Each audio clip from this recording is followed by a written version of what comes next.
శ్రీగురుభ్యో నమః. హరి ఓం. బ్రహ్మనాడి ప్రేక్షకులకు నమస్కారములు. ఇప్పుడు మనం కర్కాటక రాశి యొక్క ఫలితాలను తెలుసుకుందాము. కర్కాటక రాశి అని గుర్తురాగానే మనకేంటంటే పునర్వసు పాదం, పుష్యమి, ఆశ్లేషాంతం, కర్కాటకం. పునర్వసు పాదం అంటే పునర్వసు నక్షత్రం 4వ పాదము. ఏం లెటర్ ఉంది అంటే హీ అక్షరం అన్నమాట. పుష్యమి హూ హే హోడా, ఆశ్లేష డీ డూ డే డు. ఈ అక్షరాలతోటి ఎవరైతే పేర్లు మొదలవుతాయో, ఎగ్జాంపుల్ తీసుకున్నట్లయితే హేమంత్ కావచ్చు, డింపుల్ కావచ్చు, హిమబిందు కావచ్చు, హరీష్ కావచ్చు. ఈ విధంగా ఎవరైతే ముందు అక్షరాలు చెప్పాను కదా, ఆ అక్షరాలతో పేరు స్టార్ట్ అవుతుందో మరియు మీకు జన్మ నక్షత్రంతో కూడా ఉంటుంది అనమాట. జన్మ సమయము అందరూ ఇదే పేర్లు పెట్టాలని ఏం రూల్ ఉండదు కాబట్టి ఎవరిదైతే ఈ నక్షత్రాలు చెప్పాను కదా, పునర్వసు పాదం అంటే పునర్వసు 4వ పాదము, పుష్యమి, ఆశ్లేషాంతం అంటే పుష్యమి 4 పాదములు, ఆశ్లేష 4 పాదములు, ఇవన్నీ కూడా కర్కాటక రాశిలోకి వస్తాయన్నమాట. కర్కాటక రాశి అన్నిటికంటే చాలా సున్నితమైన రాశి, చాలా సెంటిమెంటల్ అనమాట. చెప్పాలంటే 100% సెంటిమెంటలే. ఎందుకంటే పీత ఎప్పుడూ నీటి దగ్గరే నివసిస్తుంది. ఇది జలతత్వ రాశి మరియు దీని అధిపతి చంద్రుడు. అంటే కర్కాటక రాశి అనగానే మనము తెలుగులో ఏంటంటే పీత ఉంటుంది కదా, ఎంత కూడా అది భయంతో బయటకు రావడం కానీ, ఇక్కడ మనకు సముద్ర తీరంలో మనం పీతలు చూసినట్లయితే భయంతోనే ఉండడం కానీ చూస్తూ ఉంటాం అనమాట. అదేవిధంగా వీళ్ళు కూడా బయటికి సమాజంలో తిరగాలన్నా కానీ, సమాజం వ్యక్తులతో కలవాలన్నా కానీ, దేనికైనా కానీ చాలా సెంటిమెంటల్ ఏదైనా అడగాలన్నా కానీ, ఇంట్రోవర్ట్స్ అంటారు కదా, ఆ విధంగా తత్వంతో వీరు ఉంటారనమాట. అదేవిధంగా ఇది చరరాశి, మూవబుల్ సైన్, కానీ దీని కదలిక అటు ఇటుగా ముందుకి వెనక్కి ఉంటుంది. ఇతరులతో సమానంగా వీరిని గౌరవించకపోతే లేదా సరిగ్గా చూడకపోతే వీరు చాలా భావోద్వేగానికి గురవుతారు, చాలా ఎమోషనల్ అయిపోతారు అనమాట. అంటే కొద్దిగా వీరిని ఏంటంటే అవమానించినట్టు చూసినా కానీ, చిన్నతనంగా చేసినా కానీ సింపుల్గా ఏడ్ చేసే తత్వమే అనమాట. అలా బాయ్స్ కానీ గర్ల్స్ కానీ ఉంటారనమాట. ఇతరులతో వృశ్చిక మరియు మీనరాశులతో పోలిస్తే వీరు ఎక్కువగా సెంటిమెంటల్గా ఉంటారు. ఇది జలతత్వ రాశి. వేరే వృశ్చిక రాశి, మీనరాశి కూడా జలతత్వ రాశులు అనమాట. ఆ 2 రాశులతో పోలిస్తే కూడా ఈ రాశుల వారు ఎక్కువ సెంటిమెంటల్గా ఉంటారనమాట. వీరు చాలా త్వరగా కన్నీరు పెడతారు, ఏడుస్తారు. వీరు చాలా సృజనాత్మకత మరియు భావోద్వేగాలు కలిగి ఉంటారు. వీరి యొక్క స్వభావం మరియు గుణం ఏ విధంగా ఉంటుంది అంటే కుటుంబం మరియు ఇంటి పట్ల విపరీతమైన ప్రేమ, చాలా సున్నిత మనస్కులు. వీరి బలహీనత ఏంటంటే బలమైన ఊహాశక్తి వీరి యొక్క బలము. అదేవిధంగా అతిగా స్పందించడం మరియు మూడ్ స్వింగ్స్ అంటారు కదా, మైండ్ ఎప్పుడు ఎట్లా పనిచేస్తుందో అర్థం కాకుండా ఉంటుంది కదా, అవన్నీ కూడా మూడ్ స్వింగ్స్ ఉంటాయి కదా, వీరి బలహీనత అనమాట. వీళ్ళకు సేవ చేసే తత్వం కావచ్చు, వైద్యం కావచ్చు, ఆహారం పండించడం కావచ్చు, వ్యవసాయం, ప్రకృతి, ఇవన్నీ ఉంటాయి కదా. ఏదైనా సరే నర్సులు ఉంటారు కదా, మనకు హాస్పిటల్లో చూసే నర్సులు కావచ్చు, అదేవిధంగా మనకు టేబుల్ దగ్గర సర్వ్ చేసే బాయ్స్ కావచ్చు, ఏదైనా సరే ఒక సేవాతత్వం అనేది మంచిగా ఏంటంటే ఒక అమ్మ ఏ విధంగా చూస్తుందో, ఒక అమ్మనే చెప్పవచ్చు ఇక కర్కాటక రాశి వాళ్ళని. ఆ విధంగా మనసు అనేది వీళ్ళకు ఉంటుంది. వీళ్ళకు ఈ సంవత్సరంలో ఎలాంటి ఫలితాలు ఉంటాయి, ఏ గ్రహాలు ఏ విధంగా చూపిస్తాయన్నమాట. ఈ సున్నిత మనస్కులైన కర్కాటక రాశికి ఏ గ్రహాలు ఎక్కడెక్కడ ఉన్నాయో ఇప్పుడు తెలుసుకుందాం మనం. ముందుగా గురుడు, శనేశ్వర భగవానుడు, రాహు, కేతు ఎక్కడున్నారు అంటే గురు భగవానుడు వచ్చేసి 12వ స్థానంలో సంచరిస్తున్నాడు.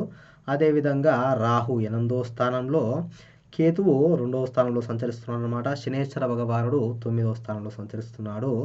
వీరికి 4 గ్రహాలు కూడా ఒకటి గుర్తుపెట్టుకోవాలి ఏంటంటే గురు భగవానుడు మనకు అక్టోబర్ 31 తర్వాతనే గురుబలం అనేది ఎక్కువ శాతం ఉంది. ఎందుకంటే సింహరాశిలో సంచరించడం స్టార్ట్ అయినప్పటి నుంచి వీళ్ళకు గురుబలం అనేది ఎక్కువగా ఉంటుంది.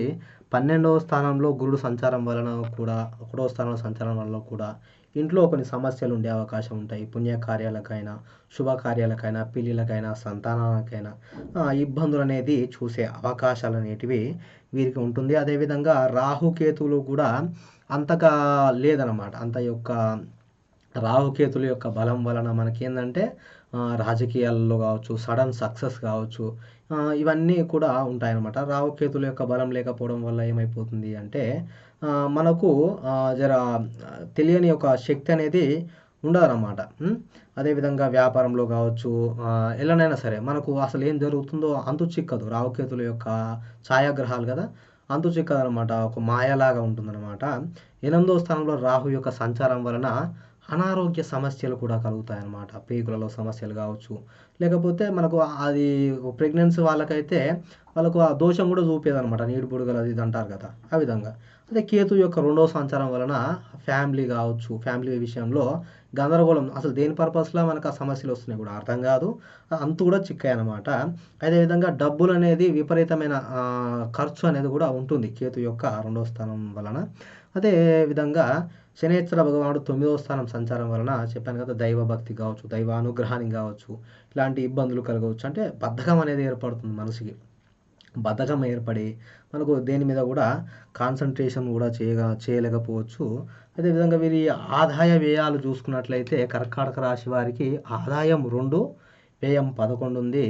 అదేవిధంగా రాజపూజ్యం వచ్చేసి 4 ఉంది, అవమానం వచ్చేసి 7 ఉందన్నమాట. ఎటు చూసినా కానీ కొద్దిగా నెగటివ్ ఫలితాలే కనబడుతున్నాయి. కాబట్టి చక్కగా ఏదో ఒక దీక్ష తీసుకోవాలి. శివ దీక్షనా, అమ్మవారి దీక్షనా, ఎక్కువగా ఉన్నట్లే జన్మజాతకమే చెప్తున్నా. ఇది కేవలము 25-30% వరకే మీకు ఇబ్బంది చూపిస్తుంది. ఆ 25-30% కూడా మనకు ఈ ఏళ్ళనాటి శని ఉంది కదా! అష్టమ శని, అర్ధాష్టమ శని కావచ్చు, రాహుకేతులు, గురుబలాలు కావచ్చు, ఈ 4 గ్రహాలు అనేది కొద్దిగా మన మీద ఇంపాక్ట్ చూపిస్తాయన్నమాట. అదే జన్మజాతకం స్పష్టంగా బ్రహ్మాండంగా ఉందంటే మాత్రం మీరు దేనికి నిశ్చింతగా ఉండొచ్చు. కాకపోతే ఈ కొద్దిగా గోచార ఫలితాలు కూడా కొద్దిగా యాడ్ చేసుకుంటే మాత్రం కొద్దిగా ఎనర్జీ అనేది పెరుగుతుందన్నమాట జన్మజాతకానికి.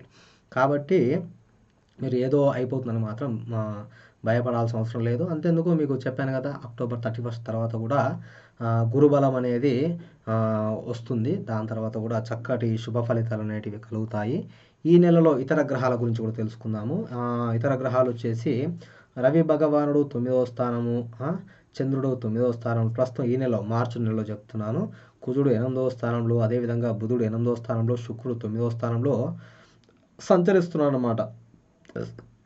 వీరి యొక్క సంచారం వలన శుక్రుడు 9వ స్థానంలో అనుకూలిస్తాడు, మంచిగా ఉంటుంది శుక్ర భగవానుడు. అయితే బుధుడు కూడా 8వ స్థానంలో చక్కగా అనుకూలంగానే ఉంటాడు. కాకపోతే కుజ భగవానుడు అనుకూలంగా ఉండడు. అదేవిధంగా సూర్య భగవానుడు అనుకూలంగా ఉండడు. చంద్ర భగవానుడు కూడా, చంద్రుడు 2.5 రోజులు కొద్దిగా మనం పక్కన పెట్టేయచ్చు. మనము రవి చూసినా, కుజుని చూసినా కానీ మనకు అనుకూలంగా లేరు. అనుకూలంగా ఏంటంటే బుధుడు ఉన్నాడు, అదేవిధంగా శుక్రుడు కూడా ఉన్నాడు అనమాట. బుధుని యొక్క అనుగ్రహం వలన మనకు మంచిగా వ్యాపారంలో వృద్ధి పొందడం కానీ, ఆలోచనలు రావడం కానీ, వ్యాపారంలో ముందు వెళ్ళడం కానీ, మన పిల్లలకైతే మంచి జ్ఞాపశక్తి ఉండడం కానీ, ఏదైనా పరీక్షలు రాస్తే మాత్రం ఏది చదివినా అది గుర్తుండే అవకాశాలు కానీ ఇవన్నీ ఉంటాయన్నమాట. పరీక్షలకు జ్ఞాపక శక్తి ఎంత అవసరమో మనకు ధైర్యం, సాహసం కూడా అంతే అవసరం. అది అనేది లోపించింది కర్కాటక రాశి వారికి. ఎవరైతే ఎగ్జామ్స్ ప్రిపేర్ అవుతున్నారో తప్పకుండా, ఒకవేళ మీ జన్మజాతకస్య కూడా కుజుడు బలంగా లేకపోయి మీకు ఎనర్జీ అనేది డౌన్ఫాల్గా ఉన్నా కానీ తప్పకుండా మంగళవారం దీక్ష తీసుకోవాలి. మంగళవారం దీక్ష తీసుకొని చక్కగా కాంపిటీషన్ ఎగ్జామ్స్ అనేది సక్సెస్ అనేది పొందే అవకాశం ఉంటుందన్నమాట.